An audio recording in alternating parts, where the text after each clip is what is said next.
A'udzubillahiminasyaitonirrajim. Bismillahirrahmanirrahim. Assalamualaikum warahmatullahi wabarakatuh. Alhamdulillahirrabbilalamin. Wassalatu wassalamu ala asrafil anbiya'i wal mursalin Sayyidina Muhammadin wa ala alihi wa sahbihi ajma'in. Alhamdulillah, puji syukur kehadirat Allah subhanahu wa ta'ala. Allah pertemukan kita kembali hari ini untuk menyelesaikan tugas Sirah Nabawiyah di semester 2 STIU Darul Hikmah kelas Akhwat kelas C. Salawat beserta salam kita curahkan kepada baginda Muhammad sallallahu alaihi wasallam beserta para keluarganya, para sahabatnya, para tabi'in. Semoga kelak kita bisa mendapatkan syafaat beliau di yaumil akhir. Amin amin ya rabbal alamin. Hari ini saya akan coba memberikan materi mengenai masa remaja, masa dewasa, dan permulaan wahyu yang diterima oleh Nabi besar Muhammad sallallahu alaihi wasallam. Dalam Sirah Nabawiyah tentunya kita akan membahas siapa latar belakang Rasulullah sallallahu alaihi wasallam. Kebetulan kelompok kami membahas terkait masa remaja dan masa dewasa dari Rasulullah. Rasulullah adalah seorang pemuda yang dijaga kesalehannya oleh Allah Subhanahu wa ta'ala. Walaupun Rasulullah mempunyai karakteristik manusia seperti pada umumnya.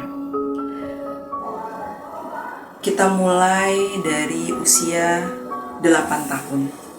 Pada saat Rasulullah Sallallahu Alaihi Wasallam ditimpa kemalangan kembali, yaitu kehilangan kakeknya yang paling beliau sayangi, yaitu Abdul Muthalib.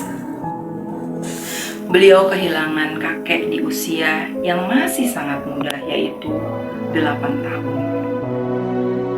Setelah beliau kehilangan kakeknya, pengasuhan beliau dialihkan kepada pamannya, yaitu Abu Thalib.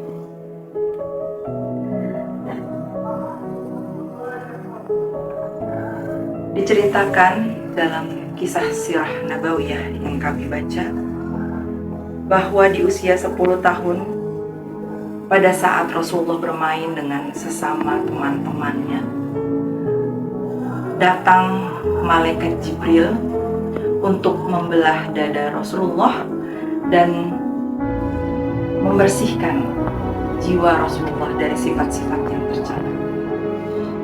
Peristiwa pembelahan dada ini adalah yang kedua kalinya. Kemudian di usia 12 tahun, karena kondisi ekonomi paman Rasulullah pada saat itu, Abu Thalib tidak seperti paman-paman lainnya yang memiliki banyak anak, maka Rasulullah harus berdagang untuk membantu pamannya memenuhi kebutuhannya sehari-hari. Maka di usia 12 tahun, pamannya mengajak Rasulullah untuk pergi berdagang ke daerah Syam. Di tengah perjalanan, seluruh rombongan dari kaum Quraisy berhenti sejenak beristirahat di daerah Busrah. Di sana ternyata ada salah satu pendeta yang memperhatikan Rasulullah dan rombongannya, karena sedari awal rombongan tersebut selalu dilindungi dan dinaungi oleh awan. Penasaran, maka pendeta tersebut bertanya kepada Abu Thalib, karena anak remaja yang sedari tadi ikut dengan pamannya tadi, Abu Thalib, Rasulullah, sedari tadi pendeta tersebut penasaran, siapakah beliau sebenarnya? Maka pendeta ini yang bernama Pendeta Bahira mengajak atau mengundang rombongan dari Quraisy untuk berdagang, untuk menjamu makan di sana. Stop, gimana? Pendeta Bahira kemudian mengundang rombongan Rasulullah bersama pamannya dan kaum Quraisy lainnya yang ingin berdagang ke Syam untuk makan di rumah beliau. Di tengah, maka kaum Quraisy dan para rombongan dan pamannya Rasulullah juga mengiyakan, menyetujui untuk menerima undangan makan dari Pendeta Bahira. Mereka pun segera menuju rumah Pendeta Bahira. Di tengah jamuan tersebut, Pendeta Bahira langsung menanyakan terkait hal yang terjadi sedari tadi yang beliau perhatikan terhadap rombongan tersebut. Karena ada hal yang berbeda dari rombongan-rombongan lainnya. Maka paman beliau, paman Rasulullah menceritakan hal-hal sedari kecil ya, dan didengarkan oleh Pendeta Bahira. Mendengar cerita dari pamannya Abu Thalib, maka Pendeta Bahira yakin bahwa Rasulullah SAW adalah utusan Allah. Maka mendengar perkataan itu, Pendeta Bahira menyarankan kepada Abu Thalib untuk segera mengamankan Rasulullah, karena dari tanda-tanda yang terlihat di diri Rasulullah, orang-orang Yahudi sudah paham bahwa Rasulullah adalah utusan Allah dan ada kemungkinan Rasulullah akan dijahati oleh kaum Yahudi. Mendengar informasi tersebut dari Pendeta Bahira, maka Abu Thalib yang sangat sayang kepada Rasulullah percaya, dan segera setelah menyelesaikan urusan dagangnya, Abu Thalib membawa Rasulullah kembali ke Mekah. Kemudian di usia Rasulullah 15 tahun, Rasulullah pernah ikut perang bersama dengan pamannya. Perang tersebut bernama Perang Al-Fijr. Apa yang melatar belakangi perang tersebut? Yang melatar belakangi perang tersebut adalah perselisihan antara beberapa kabilah di Quraisy, dan terjadi pembunuhan di bulan haram, di mana bulan-bulan haram itu tidak boleh dilakukan dosa-dosa yang besar, apalagi sampai membunuh. Maka dari perang tersebut, Rasulullah memiliki pengalaman perang, walaupun pada saat 15 tahun Rasulullah hanya membantu pamannya untuk mengambil anak panah. Perang tersebut berlangsung sekitar 4 tahun. Dari mulai Rasulullah berusia 15 tahun sampai Rasulullah beranjak berusia 20 tahun. Dari perang tersebut lahirlah perjanjian Hifzul Fudul. Apa itu perjanjiannya? Perjanjian yang melindungi orang-orang Quraisy untuk tidak dizolimi. Kemudian perjalanan Rasulullah selanjutnya, yaitu di usia 25 tahun, di mana Rasulullah SAW menikah dengan Siti Khadijah radhiyallahu anha. Bagaimana awal mula Rasulullah bisa bertemu dengan Khadijah dan menentukan pilihan?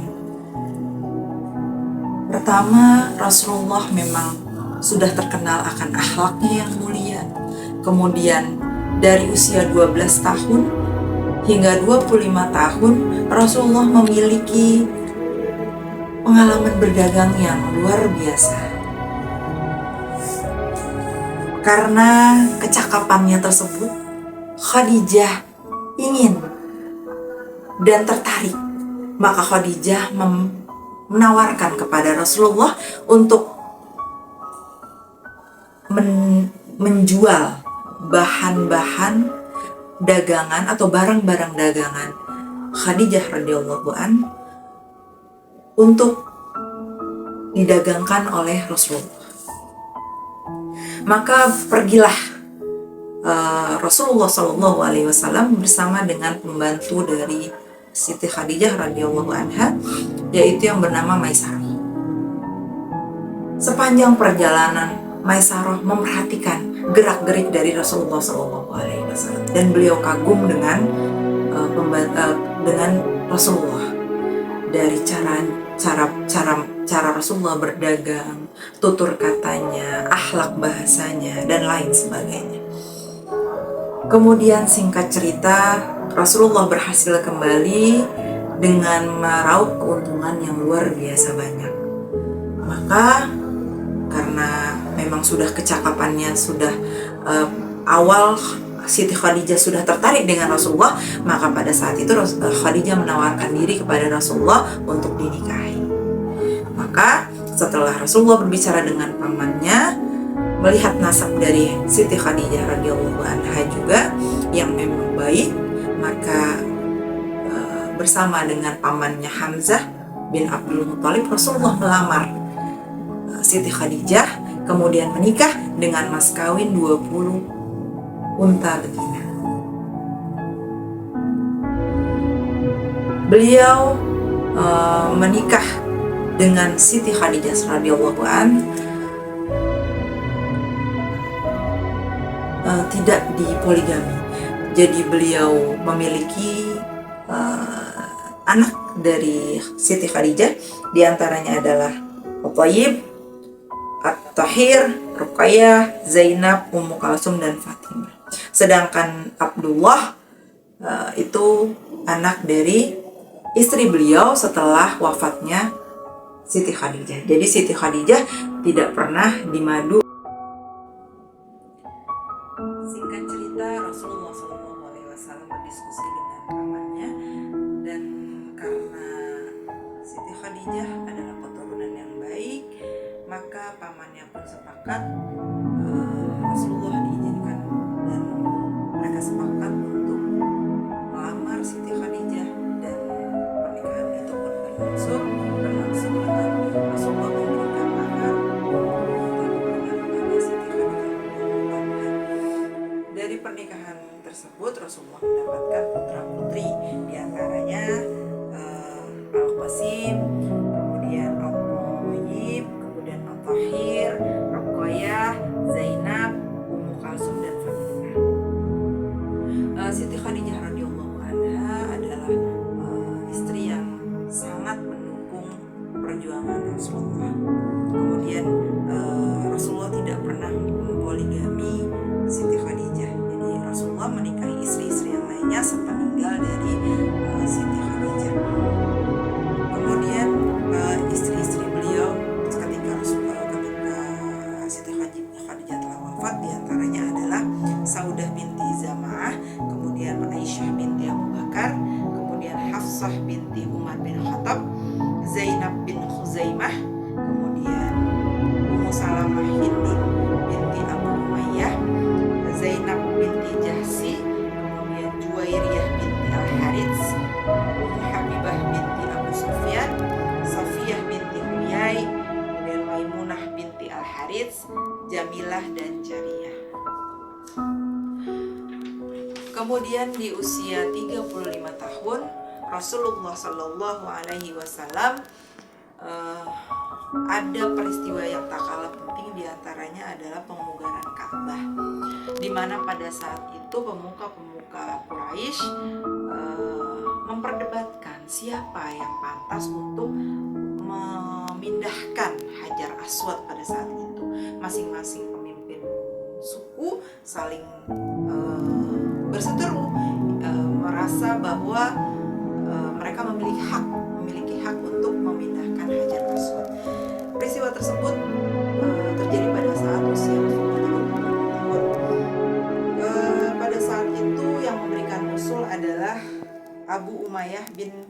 Mughirah. Beliau memberikan usul bahwa siapa yang nanti pertama kali masuk ke dalam Masjidil Haram, beliaulah yang berhak untuk memutuskan perkara ini.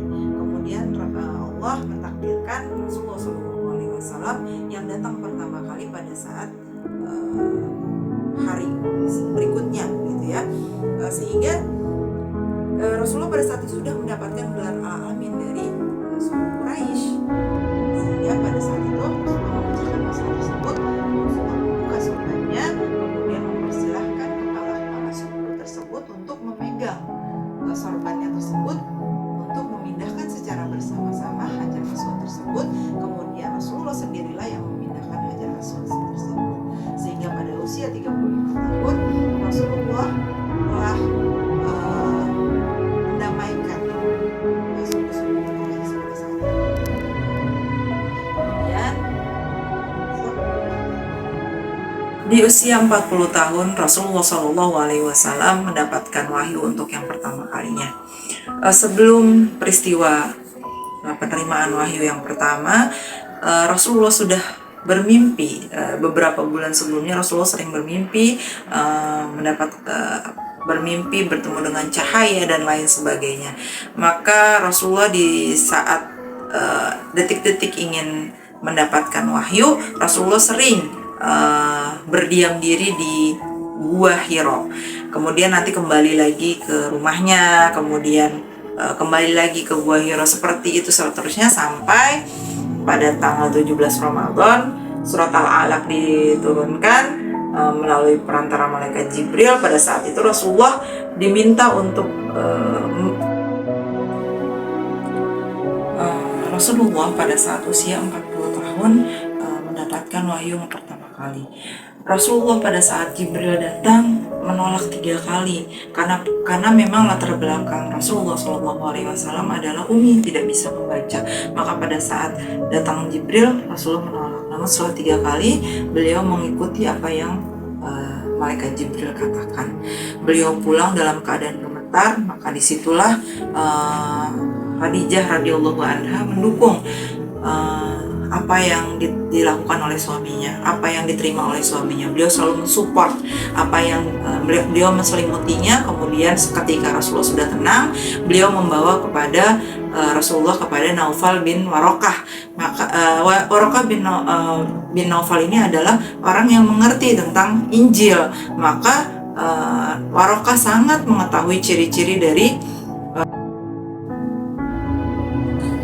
kesimpulan yang bisa kita tarik dari cerita Rasulullah SAW adalah cerita ini adalah benar-benar nyata bagaimana pemuda saat ini bisa meneladani dan belajar dari cerita Rasulullah ini. Sekian dari saya. Wassalamualaikum warahmatullahi wabarakatuh. Terima kasih.